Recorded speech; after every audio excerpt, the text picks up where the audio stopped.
Ju uroj mirëseardhje në studio zëvendës kryetarit Bashkisë Tiranës Arbjan Mazniku. Mirëmbrëma, faleminderit që jeni këtu duke pasur parasysh që keni ngarkesën e menaxhimit të situatës në terren.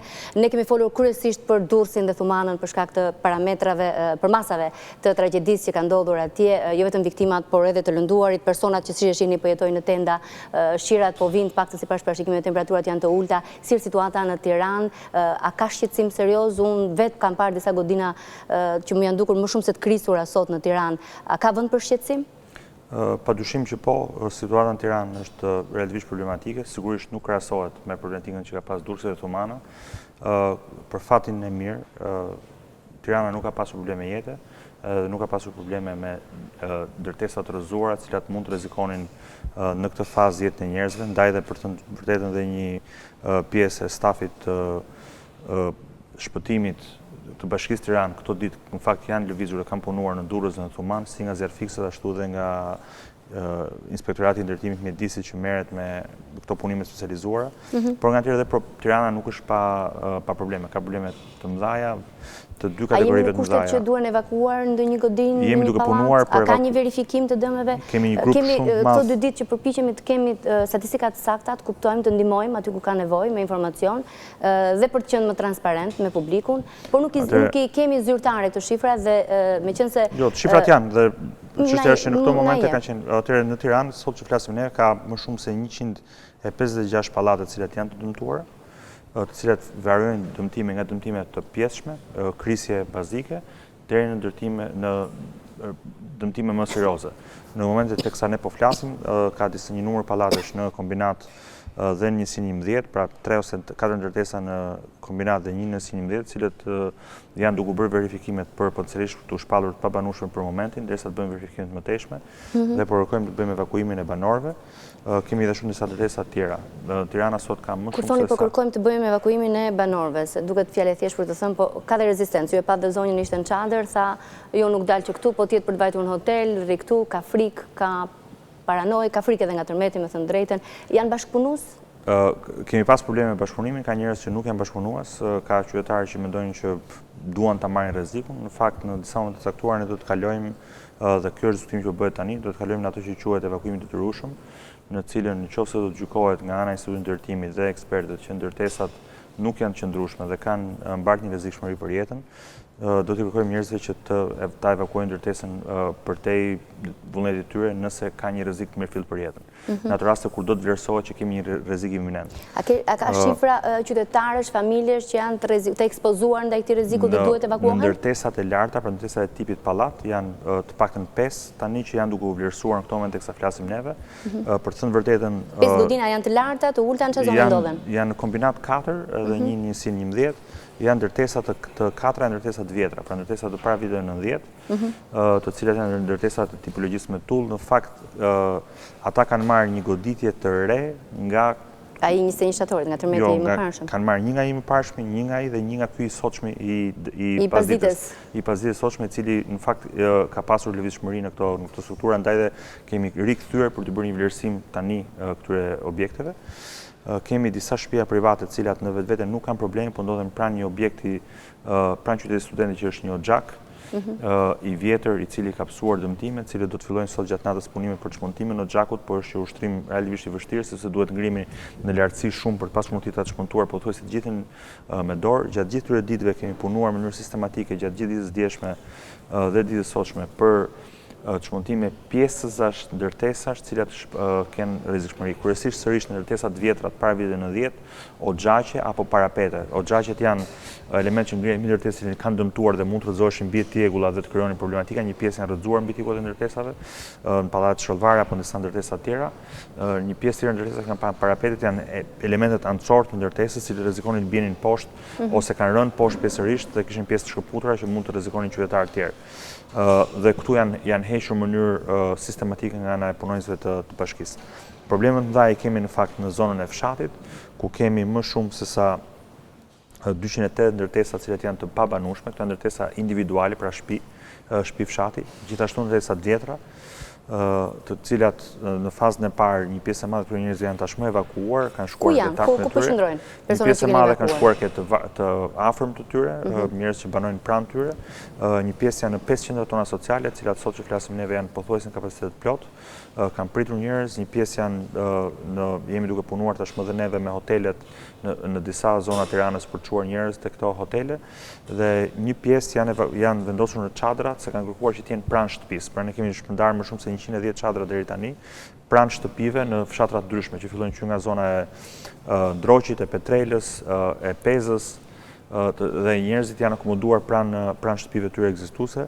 Gjatë ditëve në vijim kemi shpërndarë sot në bashkëpunim fakt me disa njerëz që duhet t'i falenderoj këtu të komunitetit të biznesit, inxhinier strukturalist, të cilët po punojnë bashkë me skuadrat tona për të verifikuar se cilin prej ndërtesave nëse ato janë të qëndrueshme, mund të qëndrojnë apo ka nevojë për të rrëzohen tërësisht për pasur mundësi që të synojmë se si të vendosim njerëzit. Po ecim me një parim thjesht, nëse ka një dyshim sot që ndërtesa ka një rrezikshmëri, pavarësisht se nuk ja kemi dalë ta gjykojmë sot me një inxhinier konstruktor, njerëzit mos qëndrojnë sot aty derisa të ketë një verifikim nga një. Sa ditë do t'i jepni vetes për ta bërë këtë vlerësimin përfundimtar? Kjo nuk është çështje e ditësh që japni vetes, çështje e një matematike thjeshtë të njerëzve, inxhinierëve konstruktor, të cilët janë pak. Bashkia nga ana strukturore ka pak prej tyre.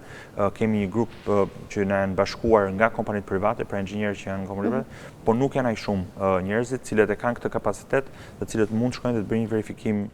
Tjetra është sipërfaqja e Tiranës shumë e madhe dhe sipërfaqe dëmtuar, pra kemi fshatrat Pezës, Ndroqit, të Bërgjitës, të Baldushkut, të Petrelës, pra zona e prekur ka një gjeografi shumë madhe dhe gjithashtu ndërtesa shumë në brenda zonës qytetit Tiranës. Besoj se kam mirë kuptimin tuaj, shkoj drejt për drejt në Durrës në këto momente, pasi Xhaveri Xhabina na sjell edhe informacionin e fundit, siç e ndoqëm edhe me titujt e minutave më të fundit, ka mbritur në 30 viktima. Numri i konfirmuar i personave të gjendur në lagjen 18 në Durrës. Sa po t'jetë gati, Xhaveri, ma kaloni me njëherë pasi e kishim kërkuar për ta pasur këtë përditësim, më duket se aty kanë dalë 2 trupat pa jetë, nën e birë. Një tjetër ngjarje e rëndë që vazhdon të konsumohet në këtë orë të ditës dytë të pas tërmetit të 26 nëntorit. A ju shton apo kufizon në gjendja jashtëzakonshme pushtetit lokal, fuqit, mundësit për të vepruar? Në fakt, në disa nivele asiston, sepse do të kemi një mbështetje më të gjerë të qeverisë dhe më shumë mundësi për të operuar në këtë gjë. Por unë besoj që në termat përditshëm gjërat cilat duhet të bëhen janë bërë tashmë si nga institucionet qendrore, bashkëpunimi i qeverisë dhe gjithë instancave të qeverisë, të Ministrisë Mbrojtjes, Ministrisë Rendit, Mbrojtjes Civile, me të gjitha instancat ka qenë, besoj, super ekselente gjatë tyre ditëve. Unë nuk besoj që kemi pas në një element të cilën një ligj apo një vendim Këshillit të Ministrave na e kufizonte apo në leconte në këto ditë, veçanërisht në këto ditë të emergjencës.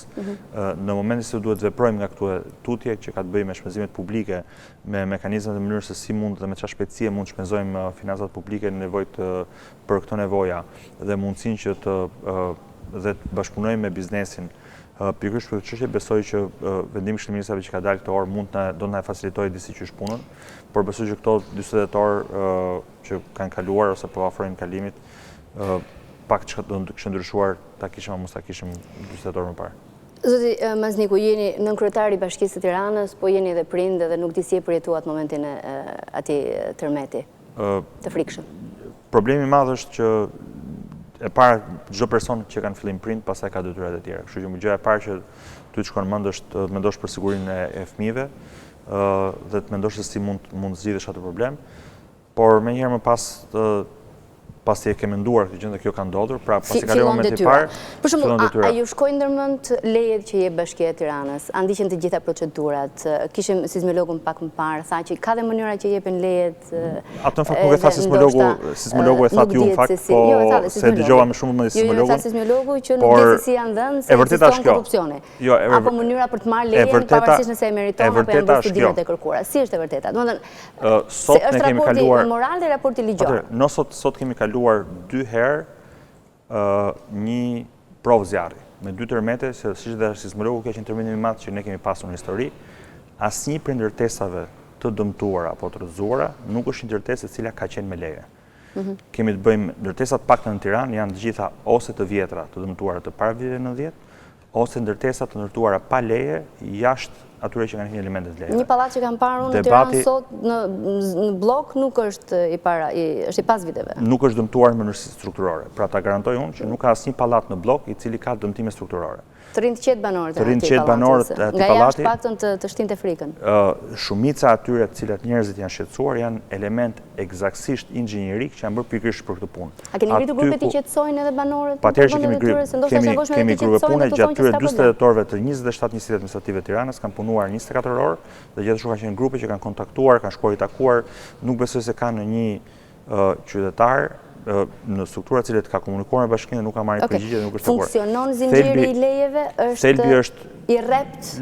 Ashtu siç duhet jetë? Padyshim që është i rrept. Protokolli për të marrë? Padyshim që është i rrept, dhe unë besoj sot përveç dyshimit mbi procedurën që është i justifikuar se njerëzit nuk e dinë, kemi një fakt pasgjës. Pra ne nuk kemi asnjë ndërtesë sot e cila të jetë e lartë, e ndërtuar me leje, e cilat ketë probleme. Pra, madje ndërtesat e anatemuara si fjala që bie lehtë pak më të larta.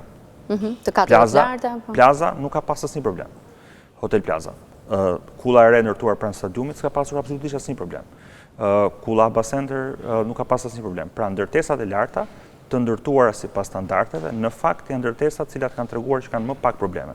Ndërtesat që kanë pas probleme kanë qenë shtëpiat e ulta ndërtuara vitet 70-80 dhe pallatet me strukturë tulle të ndërtuara sërish në vitet 80-90 ose ndërtesat e bëra pa leje.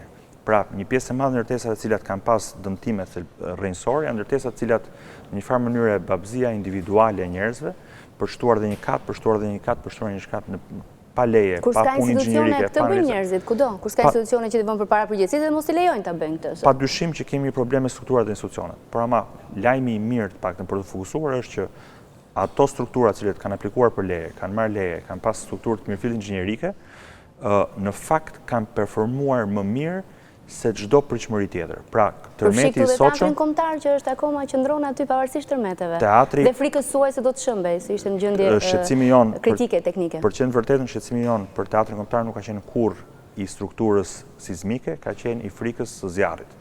Problemi i teatrit është strukturë druri, e cila asnjë strukturë druri ka ekuilibër shumë të madh, pra është shumë e përkulshme, por ama është strukturë e cila ka rrezikshmëri nga ana e zjarrit. Dhe kjo ka qenë në mënyrë vazhdueshme problematika që ka pas teatri. Një strukturë druri e lartë, një katëshe, nuk ka arsye të bëjë, së është e vështirë dhe nga mënyra se si ndërtuar. Po dëmtime kapsuare keni verifikuar këtë ditë? Në fakt nuk kemi ndërtuar, po dhe aty nuk besoj që do ketë pas dëmtime mëdha, sepse është strukturë siç është elastike.